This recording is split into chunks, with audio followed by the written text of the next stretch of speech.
Hello everyone, আসসালামু আলাইকুম। আপনারা সবাই কেমন আছেন? আলহামদুলিল্লাহ, আল্লাহর রহমতে আমি ভালো আছি।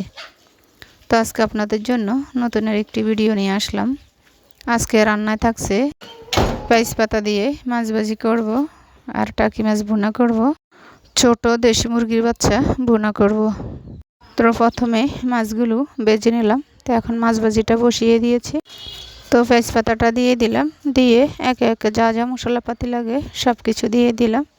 অল্প একটু পানি দিয়ে দেব, দিয়ে কিছুক্ষণ কষিয়ে নেব।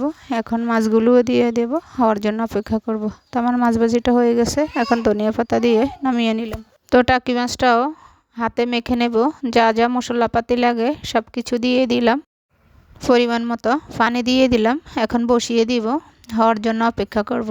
তো আমার টাকি মাছ বোনা হয়ে গেছে, এখন নামিয়ে নিলাম। অন্য দিক দিয়ে মুরগি বোনাটাও হয়ে গেছে। তো আজকের মতো এই পর্যন্তই। সবাই ভালো থাকবেন, সুস্থ থাকবেন। নতুন ভিডিওর জন্য অপেক্ষা করবেন। আল্লাহ হাফেজ।